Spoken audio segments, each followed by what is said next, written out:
YouTube has changed a lot. Since 2005, we've seen multiple eras of YouTube dominated by different types of creators. From the early days of wacky sketch comedy and vlogs, to the 2010s domination of reaction videos and Let's Plays, now to the modern corporate giant and attention economy that YouTube has become. We have seen the rise and fall of many popular channels along the journey. However, there is a case to be made that 4 channels and 4 channels alone stand above the rest. Today, we explore who is the greatest YouTuber of all time. Hi, I'm Louis, the 4th tallest boy in grade 3. Today I'm here to give you a definitive and unbiased ranking of the top 4 YouTubers of all time. First of all, how are you? How have you been?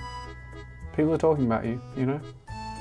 Now I know you don't want to talk about it, but I just, you know, like sometimes I get worried and people talk about it, so I just thought. Second of all, how did I come to these rankings?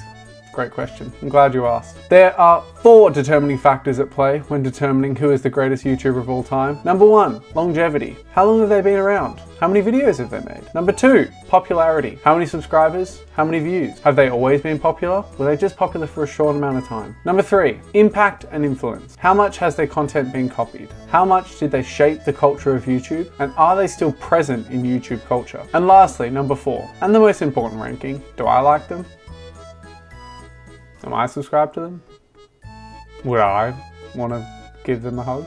Let's jump into it. Coming in 4th place, we have Dude Perfect. Dude Perfect posted their first trick shot video back in 2009 and really have grown to become quite the corporate giant since then. The group is made up of 5 friends originally met at university. We've got Kobe, Corey, Tyler, Garrett, and Cody. 2 of those ones in there are twins. I think it's Kobe, Cody, Corey, Kobe.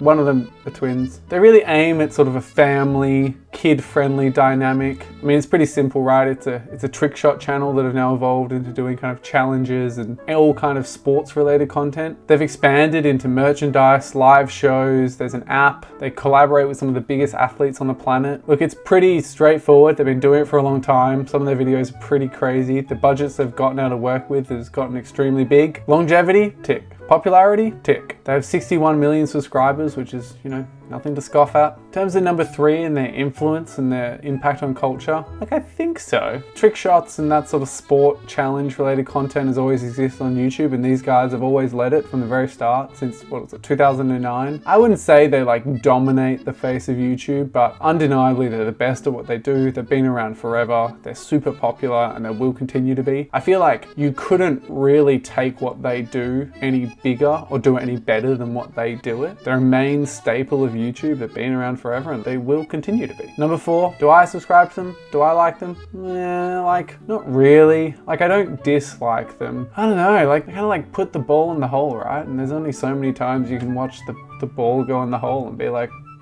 God damn, they did it again. Can you believe that? It's like, yeah, I can believe that, because that's what they do every video. It's sort of entertainment for entertainment's sake. I've never had someone send me a Dude Perfect video and be like, bro, have you seen this? And vice versa, I've never sent anyone a Dude Perfect video being like, so sick, you gotta check it out. But I get it, I get what they do. I feel like they're kind of like the, you know, they're the Imagine Dragons of YouTube. You don't dislike them, they're not bad, but you know, you're just like, I also always remember this one video I watched by them. I think it's that they set the record for the highest trick shot in the world, and it's this crazy, it's like unbelievable, right? They're in Las Vegas and they do it and they hit this unbelievable trick shot. And there's this part of the video where they're interviewing the guys who did it, and he's like, yeah man, I just think that like God was on my side that day, or anyway, I'll play the video. And knowing how much control that I had over it, I cannot look at that shot and say that God didn't have his hand in it. He has a purpose for Dude Perfect, and in that moment, it was kind of like reassuring. To be able to pull that off should never have happened.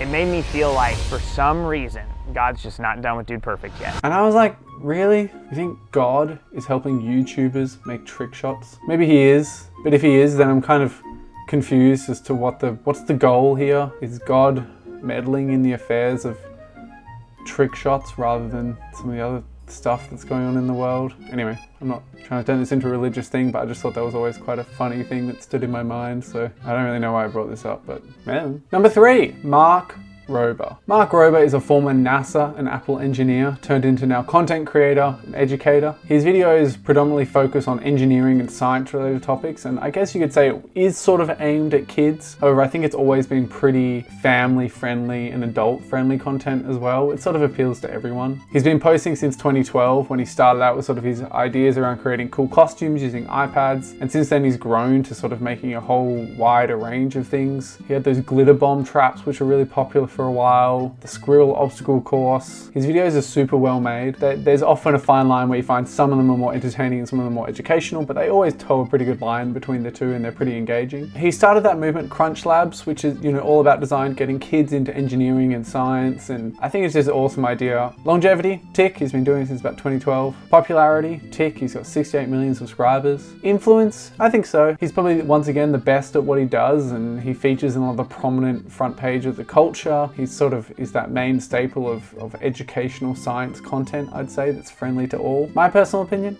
hell yeah, I like Mark. Mark's cool. He's got the right intentions, he's genuine. He doesn't try to make clickbaity stuff. It's all pretty interesting and I think worth a watch. You learn things, you come away not feeling like you've just wasted your time and kind of turned off your brain. I like the fact he wants to inspire people. He wants people to be better, and he especially wants to help kids get into the STEMs, which I think is really important and a really wonderful aim. And I think his background at NASA and Apple, he's a smart guy and it shows through. And yeah, I rate Mark. I think he deserves it. Good on you, Mark.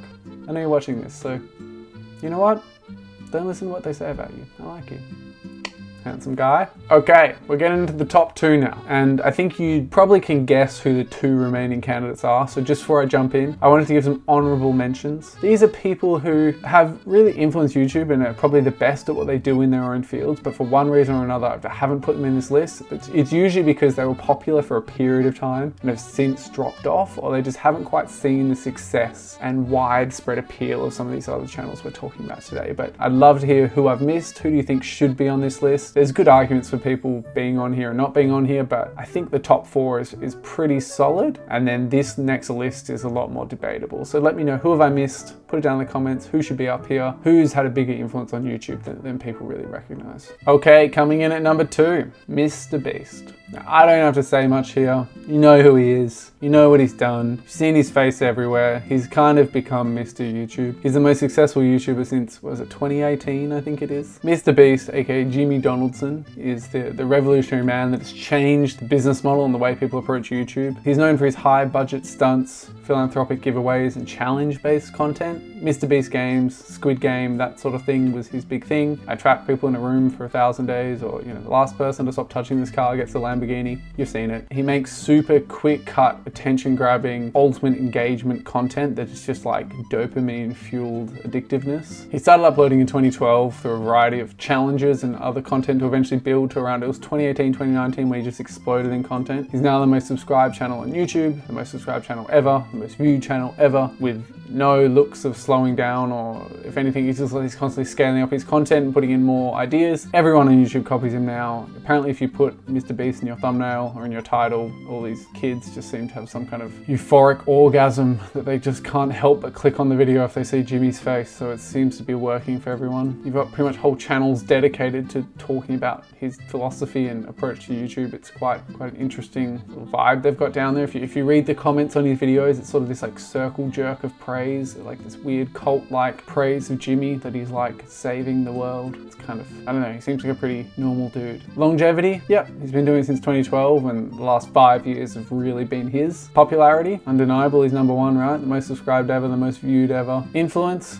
undeniably, every channel is now trying to be mrbeast. Not a lot, like every channel, but a lot of channels are trying to be mrbeast, particularly in other languages. I don't know if you've seen this explosion of other language mrbeasts out there, but they're out there, that's for damn sure. My personal opinion, meh. I get why it's popular. I get what he's doing something different, you know, kind of change the game. I dislike his content. I think I subscribed for a bit, but I've since unsubscribed. I feel like his videos are sort of, they're the epitome of entertainment for entertainment's sake. I don't think I've ever really laughed at one of his videos. I've never learned anything. I've never come away being like, wow, I've never thought about that. Or, you know, inspired me to do anything. I just think he's like gamified the content and attention economy really well. I don't think he's bad or anything. I get why people like him, but I feel like surely the people who like love mrbeast are all under the age of 15. You would imagine, like, what is really the appeal at the end of the day, other than like, you know, imagine when you sit there and watch his videos, you're just like, for like 10 minutes. I just don't really get it. Maybe it's not for me, I don't really get it, but there's no way to deny that it is for a lot of people because he's the most popular ever. You can't skip him off this list no matter what you think. Yep, I think he deserves number 2. Arguably number 1, but maybe in the future, probably, we'll see. Coming in at number 1, who have I missed? Who's not on this list? Do you know? Can you already guess? I think it's pretty obvious, isn't it? Coming in at number 1, we have PewDiePie. PewDiePie, Swedish man, Felix, what more is there to say? He is the GOAT of YouTube. He's the original. He's been the popular guy through the popular stage of growth that YouTube really experienced. He really popularized the Let's Play, a lot of the reaction stuff. There isn't really much styles of content he hasn't tackled. Vlogging, family stuff, challenges, gaming, fitness, education, philosophy. He's kind of done it all right. Every time he uploads, you don't really know what you're gonna get. He's really good at engaging with his audience and with his community. He started out back in 2010 when he started uploading gaming videos and really blew up in popularity around his amnesia content. Look, at the time it was kind of just screaming at the camera and playing scary games, but that was what YouTube was at that period, and he was the best at it, or at least maybe the first to really pioneer that genre. He's gone through phases, and it's no denying he's had his controversies, but I think the thing that we all appreciate and like about him is the fact that he is quite a real person. We're not on YouTube to watch super polished, amazing content. We're actually there to watch more human and relatable content, which I think he does well, and I think this was evidenced by the fact that when he did try go bigger, when he did try make these like TV show-esque stuff, it kind of didn't really work, right? Like, he didn't like it, other people didn't like it, it didn't really work. We've seen him grow, he's got a family, he's moved to Japan, he's gotten into fitness and philosophy. You can really see the evolution of him through his videos if you go all the way through. I think the fact that he's made nearly 5,000 videos is one of the reasons why I think he's the number 1. There isn't much he hasn't done. He's contributed so much to the YouTube landscape. His whole thing with T-Series and the whole rivalry there was funny. He's got a really good way of engaging with his audience and the people who sit within his community. They all feel pretty tight-knit together. Longevity, tick, since 2010. Popularity, definitely. What's he on? 110 million subscribers, 29 billion views, nothing to scoff at. Influence, for sure. Less so now, because everyone just tries to be MrBeast, but he was sort of the poster boy of YouTube for, was it like 8 years, 9 years, something like that. My personal opinion, I like him. He's taught me things. I've learned things off him. I've seen him grow. I love the fact that recently his content has deviated from not just being gaming and reaction channels, but he actually makes videos about philosophy. He has a book club, talks about his family, talks about his struggles, talks about getting into new technology, embracing challenges, trying to better himself, his whole fitness journey. He's jacked. It's awesome. I think he deserves number 1 spot. I reckon he's the GOAT. Gets a kiss from me. Mwah. Good job, PewDiePie. What do you think? Who have I missed? What's missing here? Is there something I've overlooked? What else should be in the rankings? Like, comment, subscribe. I really appreciate it. As you can see, I'm quite a small channel, so I really appreciate any support you can throw in. Thanks so much for watching. I hope you have a lovely day. My name is Louis. All the best.